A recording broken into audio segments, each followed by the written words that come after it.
విధాలుగా మోసపోయాము. గత సంవత్సరం కూడా మేము ధర్నా చేశాము, మాకు హామీ ఇవ్వడం జరిగింది. ఆ హామీ ద్వారా మేము మోసపోయాము, ఇక కూడా మేము మోసపోము. ఇప్పుడు కూడా ముఖ్యమంత్రి గారు మమ్మల్ని మనసు మార్చుకొని మమ్మల్ని యొక్క ఆవేదనలు మా యొక్క కష్టాలను గుర్తించి మమ్మల్ని రికగ్నైజ్ చేయాలని మేము కోరుకుంటున్నాము.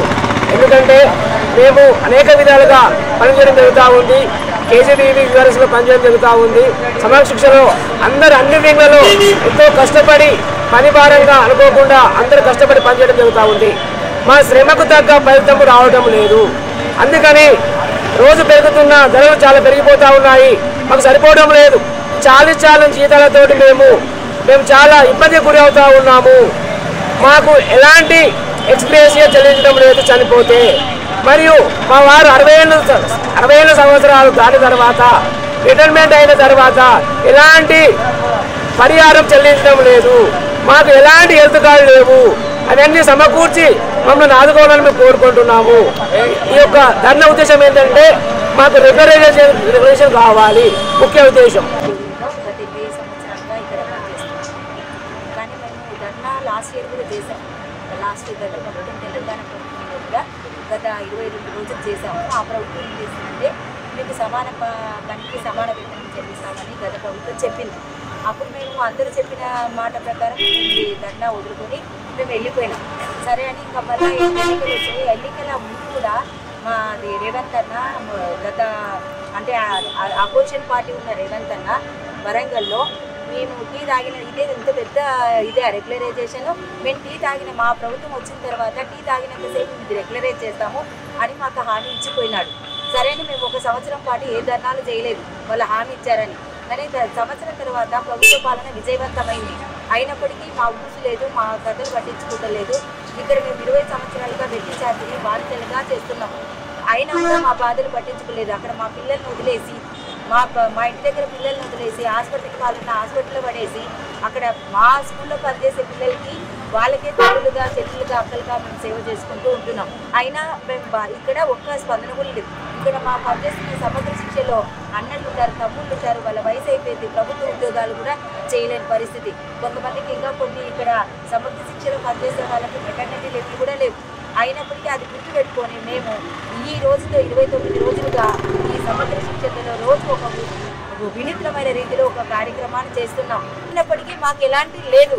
అది మా స్థానంలో ప్రభుత్వం ఏం చేస్తుంది, మమ్మల్ని నిర్వీర్యం చేయడానికి ప్రభుత్వము ఏరే వాళ్ళు పెట్టి మా ప్లేస్లలో ఏరే వాళ్ళు పెట్టి ఎస్ఓల ప్లేస్లో ఏరే వాళ్ళు పెట్టి ఈ రోజు సాయంత్రం డెడ్ లైన్ ప్రకటించి టర్మినేట్ చేస్తా అంటుంది.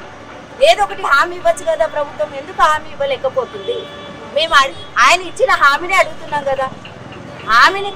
ఆయన ఈ హామీ ఇవ్వకపోతే ఏరే రూట్లో వెళ్ళే వాళ్ళము. నువ్వు ఇస్తామని హామీ ఇచ్చినందుకే మేము అడుగుతున్నాం. న్యాయమైనదే. మేము 20 సంవత్సరాలుగా మేము పగలు రాత్రి నిద్ర లేకుండా ఈరోజు గట్టి కింద తెలంగాణ ఆడబిడ్డలు బయట వచ్చి నిల్చున్నాం. అది ఎంతవరకు కరెక్ట్?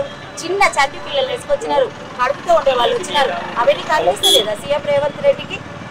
నిన్న ఎంత బాధ అంటున్నాడు, రెగ్యులర్ చేయాలంటున్నాడు. ఎంత బాధ అనిపిస్తుంది మాకు ఆ మాట అంటే.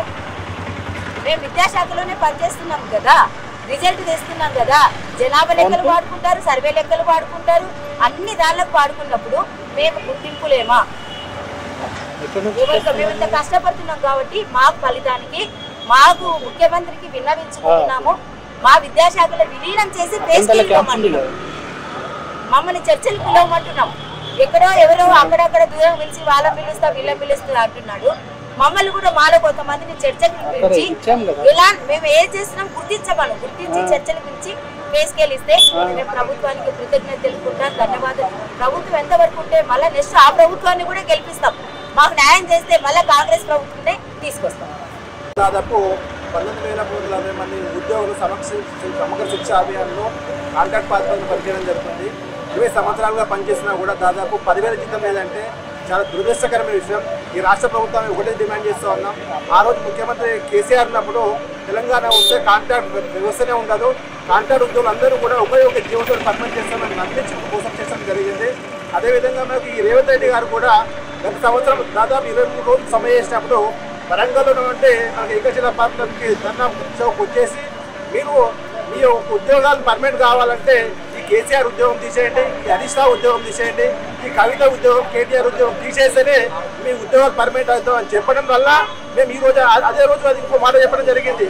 నేను కనుక కాంగ్రెస్ పార్టీ కనుక రాష్ట్రంలో అధికారంకి వస్తే మీ ఛాయ్ తాగినంత సేపట్లో మీ ఉద్యోగాలను కూడా పర్మనెంట్ చేస్తా అని మాకు కళ్ళకొల్లి మాటలు చెప్పడం జరిగింది. అయ్యా ముఖ్యమంత్రి గారు ఆ రోజు పీసీ చౌదరి చెప్పడం జరిగింది, ఈ రోజు నువ్వు రాష్ట్రానికి ముఖ్యమంత్రివి, ఒక రాష్ట్రానికి ముఖ్యమంత్రిగా ఉండి కూడా ఈ మాటను నువ్వే కనుక నువ్వు నెరవేర్చుకోకపోతే ఈ రాష్ట్రాన్ని ఏ విధంగా పాలిస్తామని డిమాండ్ చేస్తూ ఉన్నాం. కాబట్టి సమగ్ర శిక్ష ఉద్యోగులు అందరూ కూడా మీ ఇచ్చిన మాట ప్రకారమే మేము ధర్నా చేస్తూ ఉన్నాం. 29 రోజులైనా కూడా మీకు ఈ రాష్ట్ర ప్రభుత్వానికి మాకు పట్టింపు లేదని అడుగుతా ఉన్నాం. వెంబడే మా యొక్క ప్రతినిధులతో చర్చలు జరిపించి ఈ సమగ్ర శిక్ష ఉద్యోగులు అందరూ కూడా రెగ్యులర్ చేయవలసిందిగా డిమాండ్ చేస్తూ ఉన్నాం. Hi everybody, this is Kiriti Damaraju. Like, share and subscribe to Saira TV. ఓ సైరా.